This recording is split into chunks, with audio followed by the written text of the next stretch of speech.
좋은 아침입니다.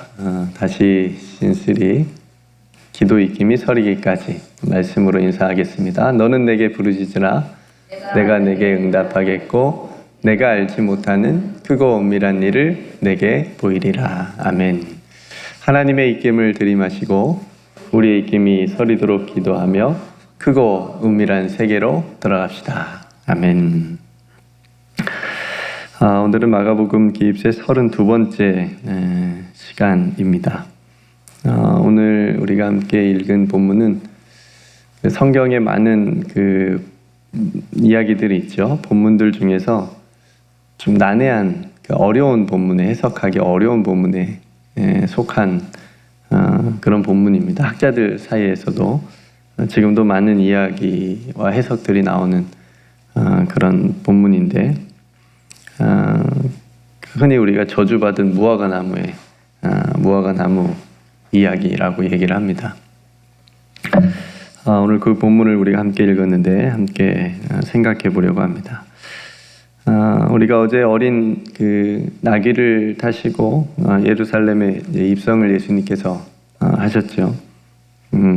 그리고 나서 이제 11절에 들어오셔서 성전에 들어가셨습니다. 예수님께서 모든 것을 둘러보셨습니다. 그리고 다시 베다니로 가셨습니다. 베다니는 어린 나귀를 끌고 베어 있는 어린 나귀를 풀어서 끌고 와라 했던 그곳이죠. 그리고 그 성전 안에서 이제 예수님께서 나중에 이제 무엇을 보셨는지는 성전을 깨끗게 하시는 정화하시는 그런 예수님의 모습을 통해서 예수님이 그 성전에서 모든 것을 둘러보셨다고 하셨는데 뭘 보셨는지는 이제 그 부분을 통해서 우리가 알 수가 있겠죠. 어쨌든 그렇게 베다니에 도착하신 예수님께서 좀 시장하셨습니다. 배가 고프신 거죠. 그래서 멀리서 잎사귀가 있는 한 무화과 나무를 보셨는데 그 나무에 먹을 만한 열매가 있는지 보려고 가까이 가셨습니다. 근데 잎사귀 외에는 아무것도 없었습니다. 왜냐하면 오늘 마가가 얘기한 대로 무화과의 때가 아니었기 때문에 열매가 없었습니다. 우리가 그렇게 생각하고 넘어갈 수 있는데 갑자기 예수님께서 이 무화과 나무를 저주하십니다. 그래서 이제 이 본문이 어렵게 왜 예수님이 그러셨을까? 14절의 말씀에 보면 그 본문이 있죠. 예수께서 나무에게 말씀하여 이르시되 이제부터 영원토록 사람이 내게서 열매를 따먹지 못하리라 하시니 제자들이 이를 듣더라. 그럼 무화과 나무가 무슨 잘못일까요? 잘못 없죠. 이제 어려운 거예요. 이제 그럼 네. 그래서 이제 어렵게 느껴집니다. 도대체 무화과 나무가 무슨 잘못이 있길래 열매 맺을 때가 아닌데 열매가 없다고 예수님이 왜 이 죄 없는 무화과 나무에게 저주를 하셨을까 하는 거죠. 예수님이 너무한 거 아닐까. 아직 열매 맺을 때가 아닌데 먹을 열매가 없다고 자신의 배고픔을 이기지 못해서 나무를 저주하신 것일까. 그것도 속으로 저주한 것도 아니에요. 그렇죠? 제자들이 다 들을 수 있는 소리로 하신 거니까 제자들이 다 들었다고 했으니까. 그러니까 이 부분이 바로 예수님께서 왜 그러셨는지 학자들도 이렇게 해석이 분분한 그런 난해한 부분이기도 합니다. 그리고 20절로 넘어가면 이야기가 자연스럽게 이어지죠. 그렇죠?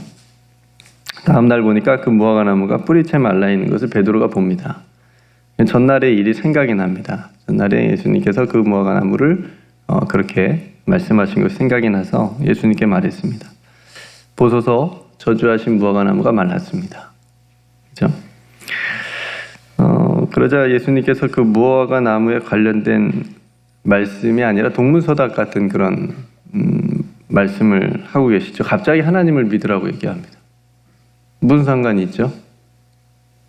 지금 무화과 나무가 마른 거하고 지금 갑자기 예수님께서 제자들에게 너희들 하나님을 믿어라 이렇게 얘기를 하십니다. 그리고 믿음의 기도에 대한 말씀도 덧붙이고 계십니다. 그러니까 우리가 기도할 때 너무나도 힘이 되고 또 좋아하는 말씀들이죠. 그죠? 23절, 24절 말씀 우리가 참 좋아하죠. 특별히 24절에 내가 너에게 말하노니 무엇이든지 기도하고 구하는 것은 받은 줄로 믿으라. 그리하면 너에게 그대로 되니라. 그리고 또 25절에 좀 뜬금없는 것 같은 용서의 말씀을 또 하십니다. 네. 그러니까 여러분 보시면 13절에 맨 마지막에 이는 무화과의 때가 아님이라, 이 구절 이 부분만 없으면 뭐 전혀 이야기가 우리가 오해하지 않을 만한 이야기가 되는 거고,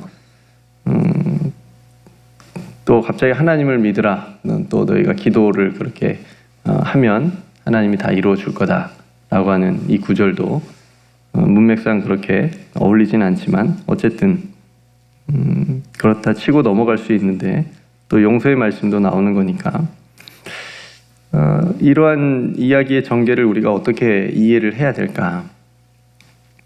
그리고 또 한 가지는 중간에 성전을 깨끗하게 하시는 이야기가 또 껴 있어요. 그죠? 이야기는 굳이 없어도 이 사이에 삽입을 하지 않아도, 껴넣지 않아도 그냥 바로 20절로 넘어가면 무화과나무 이야기로 그냥 자연스럽게 이어질 텐데, 마가는 이 성전을 깨끗하게 하시는 이야기를 넣어놨습니다. 뭐 목적이 있는 거겠죠. 예. 여기까지 종합을 해보면 특별히 11절에 처음 예수님께서 예루살렘에 입성하셔서 성전에 들어가셔서 모든 것을 둘러보셨고, 그리고 이거 안 되겠다, 이 성전이 이러면 안 되겠다, 그래서 성전을 깨끗하게 하신 거죠. 또 그에 앞서 무화과 나무를 보셨고, 그 열매 없는 무화과 나무를 보시고 저주하셨고, 제자들에게 하나님을 믿으라고 얘기했고 믿음의 기도를 드리라는 말씀을 하신 것으로 정리를 할 수가 있겠습니다. 우리가 이런 오늘 본문을 묵상하는 데 있어서 이 무화과 나무를 그냥 그 자체로만 보면 걸려요. 항상 해석이 어렵습니다. 예수님이 왜 그러셨을지, 열매가 있을 때도 아닌 무화과 나무를 예수님이 왜 저주하셨지라고 하는, 거기에 딱 걸려서 넘어집니다. 그러니까 이 무화과 나무가 열매 없는 이 무화과 나무가 상징하는 것이 있는 거예요. 우리가 그렇게 묵상을 하는 것이 마가가 우리에게 오늘 이 이야기를 들려주는 그 목적에 가까이 갈 수 있는 길입니다. 우리가 생각해 보면 단순히 예수님께서 배가 고프신데 때도 안 된 무화과 나무에 열매가 없다고 저주하시는 분이 아니시잖아요. 그죠? 우리는 할 수 있지만, 우리는 배고프면 눈이 또 날카로워지고, 우리는 그럴 수 있지만 예수님은 그러시는 분이 아니시잖아요. 그죠? 저주하시는 분이 아니시니까 우리가 그걸 알고 있기 때문에 왜 열매 없는 무화과 나무를 저주하셨는지를 생각을 이제 해보는 거죠. 뭘 말씀하고 하시고 싶으신 어떤 건지. 그리고 또 한 가지는 당시 성지였죠. 예루살렘 성전, 하나님을 만날 수 있는 곳, 기도할 수 있는 곳, 거기 가야만 기도할 수 있는 곳, 예배 드릴 수 있는 곳. 그래서 수많은 사람들이 모여서 돈을 주고라도 짐승을 바꾸고 이렇게 번제를 드리면서 하나님을 만날 수 있었던 그 성전을 청소를 깨끗하게 하시는 겁니다. 이 장면도 우리가 연결지어서 생각을 해보고 봐야 이 지금 말씀들이 우리가 이해를 할 수가 있을 것 같습니다. 먼저는 이 무화과 나무는 학자들의 일반적인 보편적인 이렇게 해석에 의하면 이스라엘 백성하고 성전을 의미합니다. 이 무화과 나무가, 그러니까 하나님의 선택받은 백성이었음에도 불구하고 이스라엘 민족, 유대인들, 그리고 성전도 마찬가지고, 성전도 하나님께서 지으라고 하셔서 다 짓고 내가 거기에 시선을 두고 거기서 기도하는 것을 내가 듣겠다. 하나님 친히 그렇게 말씀하셔서 그렇게 다 지은 거니까요. 근데 그렇게 그 목적대로 가지 않은 거죠. 그죠? 거기서 장사를 하고 그게 강도의 소굴로 만들어 버렸고, 또 선택받은 이스라엘 민족이었지만 하나님을 믿는 민족이었지만 하나님을 믿지 않은 거고, 실제로는 우상을 섬기고 자신의 어떤 그 종교 지도자들은 특별히 자신의 안위와 탐욕을 이렇게 채워가는 그런 일들에 급급했던 그런 모습을 우리가 보게 되는 거죠. 그러니까 예수님은 그런 이스라엘과 성전을 이 무화과나무에 빗대어 말씀을 해주신 거고, 그래서 뿌리가 말라버린 무화과나무, 뿌리가 말라버렸잖아요. 그러니까 그런 이스라엘과 성전의 모습을 상징적으로 보여주는 거죠. 너희의 신앙의 뿌리, 믿음의 뿌리가 너희가 마른 그런 모습을, 그러니까 어떻게 보면 심판을 예고하신 거죠. 멸망을 예고하신 겁니다. 그러니까 반면에 제자들에게는 하나님을 믿으라는 말씀을 하셨잖아요. 이 말은 하나님을 바르게 믿으라는 거예요. 바라? 믿지 않으면, 하나님을 제대로 바르게 믿지 않으면 저꼴 난다, 저렇게 된다. 하나님을 너희들은 바르게 믿어라. 하나님을 믿어라. 그리고 성전에서 기도하는 것도 저렇게 장사하고 강도의 소굴이 된 저 성전에서 기도하는 걸 하나님이 들으시는 게 아니다. 그런 성전에서 기도하지 않아도, 그런 성전에서 기도하지 않아도 너희들이 믿음을 가지고 이 산더러 던져서 들려서 옮겨지라고 기도하면, 믿음을 가지고 너희들이 기도하면 하나님께서는 들어주시는 분이시다. 좀 이해가 되시나요? 왜 성전을 깨끗하게 하셨는지, 중간에 마가가 왜 이야기를 거기에 끼워 넣었는지. 그러니까 하나님을 믿으라는 거, 하나님을 바르게 정말 온전히 하나님만을 섬기라라고 하는 그런 말씀으로 성전을 깨끗하게 하시는 것과 제자들에게 기도에 대한 말씀을, 믿음의 기도를 하라고 하신 그 부분이 자연스럽게 이어지는 것을 우리가 보게 됩니다. 그러니까 제자들에게 예수님께서 너희들은 선민의식을 정말 투철하게 그걸 가지고 살아가고 있는, 그래서 아무리 잘못을 해도 하나님께서 다 용서해 주실 거다라고 하는 그런 잘못된 그런 믿음을 가지고 있는 그런 이스라엘 백성들과 같이 헛되이 하나님을 믿지 말고, 그러니까 겉으로만 믿는 것처럼 그렇게 믿는 척 하지 말고 하나님을 정말 바르게 믿어라. 하나님을 믿어라. 그리고 강돌의 소굴에서의 그런 성전에서의 기도가 아니고 정말 너희들이 믿음으로 구하고 간구하는 것은 하나님께서 그대로 이루어 주실 거다라고 하는, 받은 줄로 믿으라라고 가르쳐 주신 것입니다. 성도로, 오늘날 예수님께서 이 시대 그리스도인들, 저와 여러분들도 포함해서 그리스도인들과 교회들을 볼 때 어떤 말씀들을 하실까요? 또 무화과나무를 보셔서 그렇게 말씀하신 것처럼 비슷하게 말씀을 하실까? 많은 교회들이 있잖아요. 숫자적으로 성장을 참 많이 했습니다. 근데 교회답지 못한 모습으로, 또 그리스도인답지 못한 그런 성숙하지 못한 모습이라면, 그리고 겉은 화려하지만 그 안에 진리는 없는 잎사귀만 가득한 그런 모습이라면, 오늘 이 열매가 없어서 심판을 받은 무화과나무가 또 등장을 할 것 같습니다.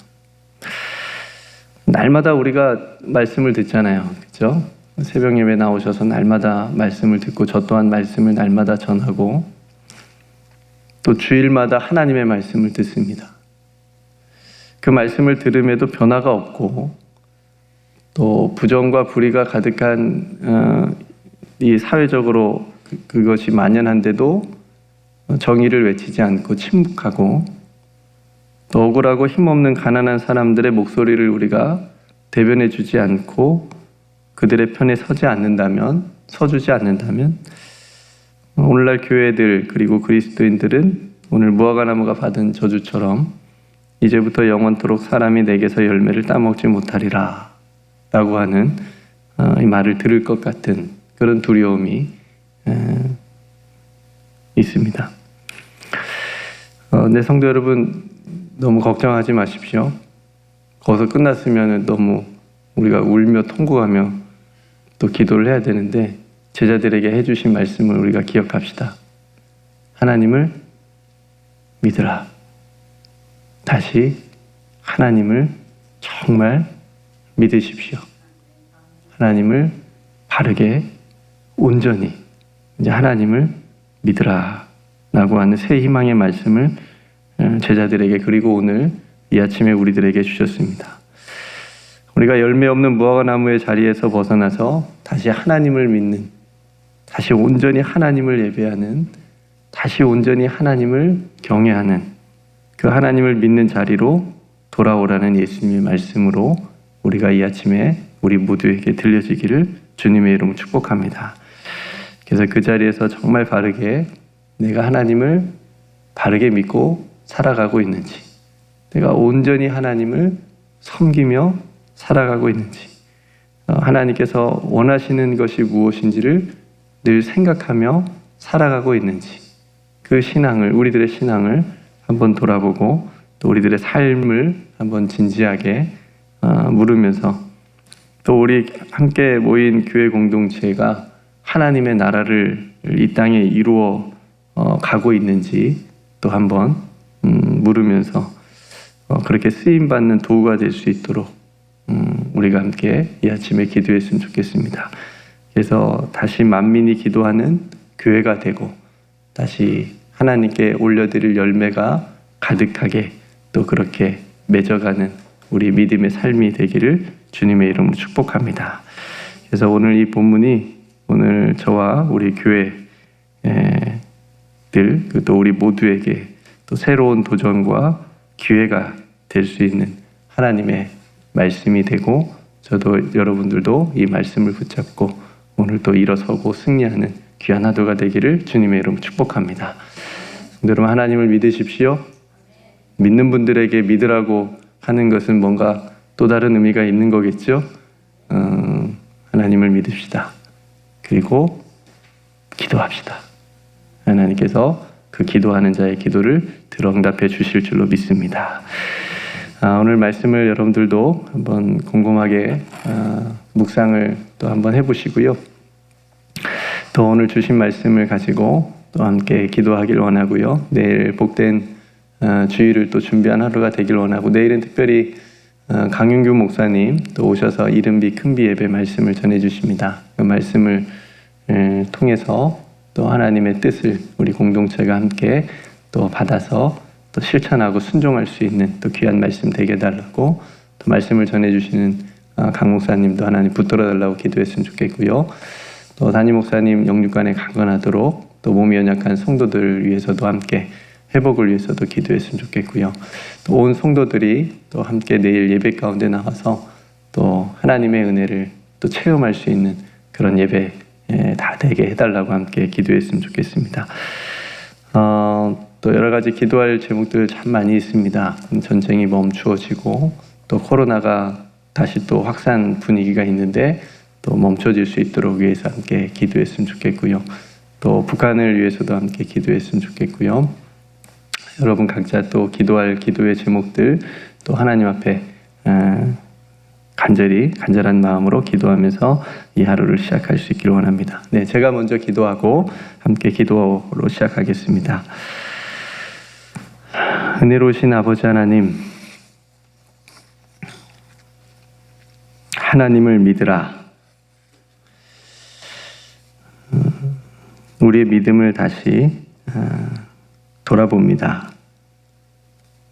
그리고 무엇이든지 기도하고 구한 것은 받은 줄로 믿으라. 하나님, 우리의 기도가 어떤 기도의 삶인지, 무엇을 구하며 살아가는 삶인지를 또 돌아봅니다. 하나님, 온전히 하나님만을 믿는 믿음으로 바르게 하나님을 믿는 믿음으로 살아가는 우리 모두가 되게 하여 주시옵소서. 열매 없는 무화과 나무와 같이 되지 않게 하시고 강도의 소굴과 같은 장사하는 집과 같은 성전이 되지 않게 하시고 온전히 하나님께서 기뻐하시고 하나님께서 주목하시고 하나님께서 바라보시는 그런 성전을 우리가 우리 자신과 우리 공동체를 통해서 이루어갈 수 있도록 은총을 베풀어 주시옵소서. 내일도 복된 주일을 기다리며 준비하는 이 하루가 되게 하여 주옵소서. 특별히 말씀을 전해주시는 강영규 목사님을 붙들어 주시고 또 귀한 입술을 통해서 증거되어지는 선포되어지는 하나님의 말씀을 통해 우리 공동체가 새로워지게 하여 주시옵시고 하나님의 뜻 가운데 서 있을 수 있도록 축복하여 주시옵소서. 사랑하는 담임 목사님 영육간에 강건하게 붙들어 주시옵시고 그 마음에 하나님께서 주신 것을 우리 온 성도들과 함께 나눌 때마다 성령의 역사가 있게 하여 주시옵소서. 특별히 몸이 연약한 성도들도 많이 있사오니 회복의 은혜를 더하여 주셔서 함께 예배 드릴 수 있는 날 속히 올 수 있도록 큰 은총을 베풀어 주시옵소서. 하나님, 이 땅 가운데 모든 어둠의 일들이 다 물러가기를 간절히 기도드립니다. 아버지 하나님께서 생명의 빛으로 이 모든 세상의 그 어두운 것들을 다 비추어 깨끗하게 하여 주시옵소서. 하나님, 오늘도 우리의 마음에 하나님의 나라가 임하기를 간절히 기도합니다. 우리가 가는 곳마다 우리가 하는 입술의 모든 말들을 통하여 하나님의 나라가 이 땅 가운데 이루어질 수 있도록 우리들을 사용하여 주시옵소서. 우리가 또한 하나님 앞에 기도하는 모든 기도의 제목들도 주님의 선하신 뜻 가운데 응답받을 수 있도록 하나님께서 기뻐하시는 것들을 구하게 하여 주시옵소서. 모든 은혜 하나님께 감사드리며 우리를 사랑하여 주시고 오늘 또 하나님을 믿을 수 있도록 말씀하여 주신 우리 구주 예수 그리스도 이름으로 간절히 기도드리옵나이다. 아멘.